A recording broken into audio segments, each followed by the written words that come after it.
अस्सलाम वालेकुम, this is Wajiha नूर। कैसी मेरी प्यारी सी यूट्यूब फैमिली। उम्मीद करती हूँ कि सब बहुत बहुत बहुत अच्छे होंगे, हंसते मुस्कुराते अपनी फैमिली के साथ हैप्पी लाइफ के हैप्पी मोमेंट्स को हैप्पीली एंजॉय कर रहे होंगे। काफ़ी टाइम से मैं एक्टिव नहीं थी कहीं भी, यूट्यूब, फेसबुक, इंस्टा कहीं पे भी, क्योंकि पिछले कुछ टाइम से मैं काफ़ी डिस्टर्ब टाइम गुजार रही हूँ, क्योंकि मेरे कज़िन की डेथ हो गई थी और बस दिल नहीं किया कुछ भी करने को, कुछ भी अपलोड करने को। लेकिन क्योंकि ज़िंदगी है तो ज़िंदगी चलते रहने का, आगे बढ़ते रहने का नाम है।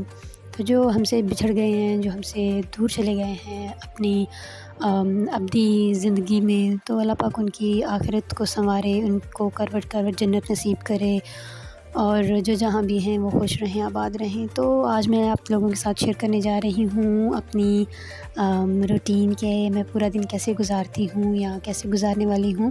तो सुबह के सारे काम हो चुके हैं, नाश्ता, सफाई वगैरह सब कुछ हो चुका है। दूध बॉयल करने के लिए रख दिया है। मैं आंटी ऊपर आए हैं छत पे, तो यहाँ पे हम लोग ये चूज़े जो हैं इन्हें बाहर रखेंगे धूप में।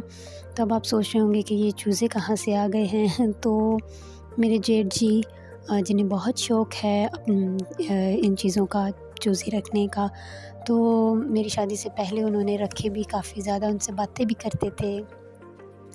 तो अपना-अपना शौक़ होता है। ख़ैर मुझे भी पर्सनली बहुत ज़्यादा पसंद है ये परिंदे, जानवर, तो इनसे बातें करना, इनके साथ टाइम स्पेंड करना अच्छा लगता है मुझे भी।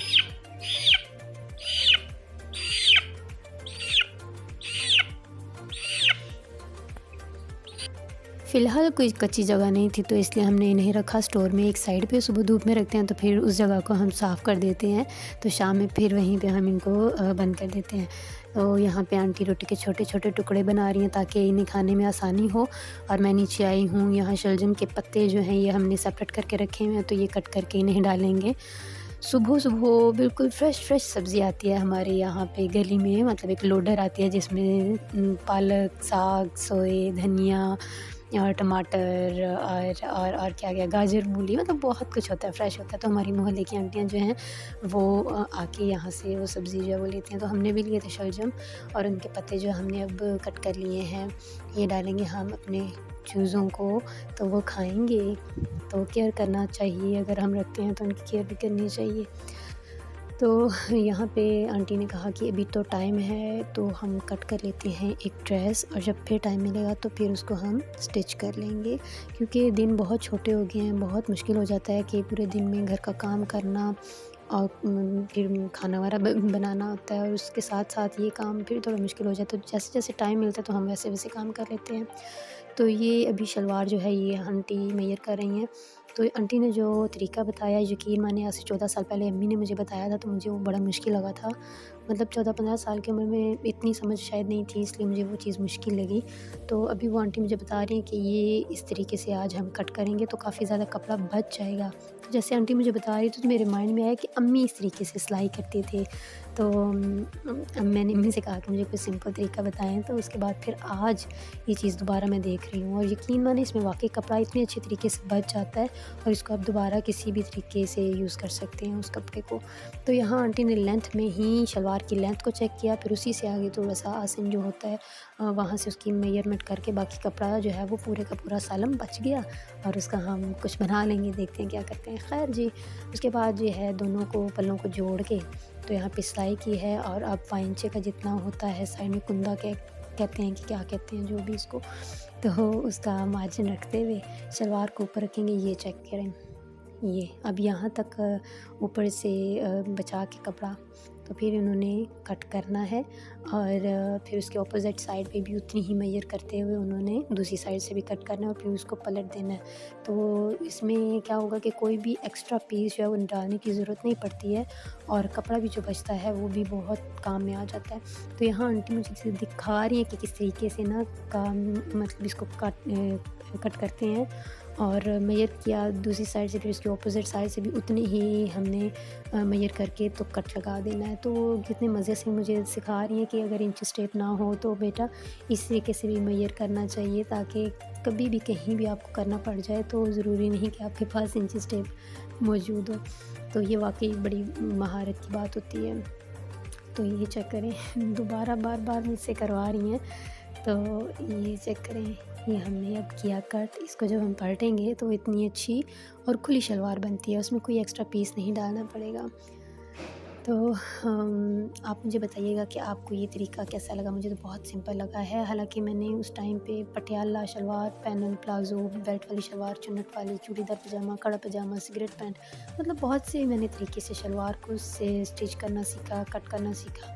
लेकिन ये पता नहीं क्यों मुझे इतना मुश्किल लगा था, जबकि आज मुझे ये चीज़ बहुत आसान लग रही है कि ये तो बहुत आसान था, फिर मुझे मुश्किल चीज़ें आसान लगी तो वो मैंने कर ली।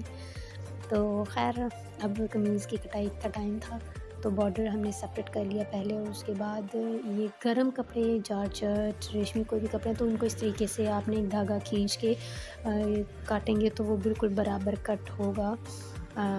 तो ये एक टिप थी जो कि आंटी दिखा रही थी मेरी। वही बात है कि हमारे जो बुज़ुर्ग हैं वो बड़ी अच्छी टेक्निक के साथ जो है वो काम करते थे, बड़ी अच्छी टेक्निक होती है। गुड। तो जी यहाँ पे जब आप शर्ट सिलाई करें तो इन डिज़ाइनिंग को ख़्याल रखें कि इनकी जो शेप है वो मतलब जो पत्तियाँ बनी हुई होती हैं वो गले की तरफ इनकी डायरेक्शन होनी चाहिए। जैसे कि ये अभी जो डिज़ाइन है ये ऊपर की तरफ, ये ऊपर की तरफ जा रही है, गले की तरफ जा रहा है, मेरी तरफ इसका दामन है। तो अभी हम निशान लगाएंगे इस ड्रेस के ऊपर। आपने डिज़ाइनिंग को मद्देनज़र रखते हुए कमीज़ का दामन और बैक साइड जो मतलब फ्रंट साइड बैक साइड है वो अलग कर लेनी है और फिर कट करना है। इन दोनों चीज़ों को देखिए, जैसे ये ऊपर की तरफ है तो ये जो बैक साइड है इसका भी फूल ऊपर की तरफ है, ये चीज़ ज़हन में रखनी है। तो यहाँ पे आंटी कर रहे थे कट, और साथ में अपने तजुर्बात भी मेरे साथ शेयर कर रहे थे। तो यहाँ पे उन्होंने सिर्फ एक आइडिया लगाया था कि इतने इन चीज़ यहाँ से ये करना है, आर्म होल इतना रखते हैं, कंधे इतने तीरा रखते हैं। तो जब ऊपर शर्ट रखी तो एग्जैक्ट सेम वहीं पे निशान लगे थे जहाँ पे वाकई में लगाने चाहिए थे। ये वो चेक करके मुझे दिखा रही हैं, देखो कि ये चीज़ें वहीं पे हैं जो मैंने बताई हैं। तो जी हाँ, हालाँकि तजुर्बात साथ-साथ हो रहे थे, तो साथ-साथ में मुझे एहसास हो रहा था कि मुझे भूख लग रही है शदीद किस्म की, क्योंकि मुझे हर 2 घंटे के बाद शदीद किस्म की भूख जो है वो लग जाती है, और कुछ न कुछ खाती रहती हूँ। तो आपके जो 3 मील हैं, सुबह का नाश्ता, दोपहर का खाना, रात का खाना, वो तो मस्ट होना चाहिए। लेकिन इनके दरमियान में जो आपके 2-2 घंटे के गैप है ना, उसमें कुछ न कुछ खाते रहें। मौसम के जो फल हैं वो खाएँ, और उनके जूस बना के पी लें, ड्राई फ्रूट खा लें, मतलब कुछ हल्का-फुल्का खाते रहना ज़रूरी होता है। ज़्यादा भूख रख के एकदम से खाने से आपको मोटापा भी हो जाता है। तो इन चीज़ों का ख़्याल रखना ज़रूरी है, ठीक है? अपना भी ख़्याल रखें, साथ-साथ में अपने प्यारों का भी ख़्याल रखें। अच्छा जी, यहाँ पे प्लान भी बन गया कि जो अंकल आंटी हैं, मतलब ताया जी और खाला हैं, पता नहीं क्यों वीडियो रिकॉर्ड करने के टाइम पे मेरी स्लिप हो जाती है ज़ुबान, अंकल और आंटी, पता नहीं क्यों मैं कह जाती हूँ।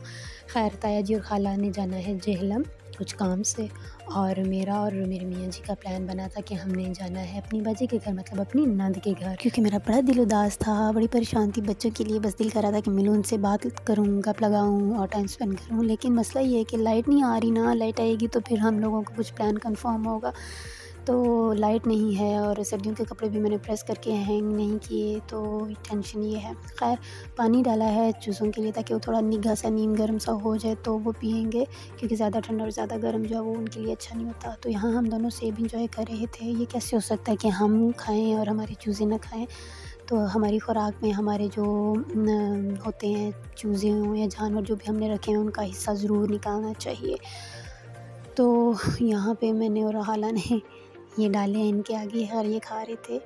तो अब दोपहर के खाने के लिए हमने बर्गर रेडी करने थे, तो ये मैं टशन मार रही थी, तो मेरा जो खीरा है वो बेचारा शहीद हो गया, सर तन से जुदा हो गया। तो इनको मैंने इकट्ठे किया, वॉश किया और इनका मिक्सचर बनाया। तो बर्गर की जो मेरी पूरी जो है वीडियो, वो मैं शॉर्ट वीडियो आप लोगों के लिए रिकॉर्ड करूँगी, तो मेरी शॉर्ट वीडियो ज़रूर देखनी है आपने। वीडियो को पसंद करने के साथ साथ ना आप प्लीज़ कमेंट भी किया करें, ताकि मुझे आपकी राय पक्का पता चलता रहे, ठीक है। तो यहाँ पे मेयोनीज़ जो है वो मैंने इकट्ठी की हैं, छोटी-छोटी, थोड़ी-थोड़ी सी थी, तो मैंने इनको निचोड़-निचोड़ के पैसे पूरे किए हैं। तो यहाँ पे बर्गर रेडी हो गए हैं। फुल वीडियो आपको शॉर्ट में मिलेगी, ज़रूर देखना है।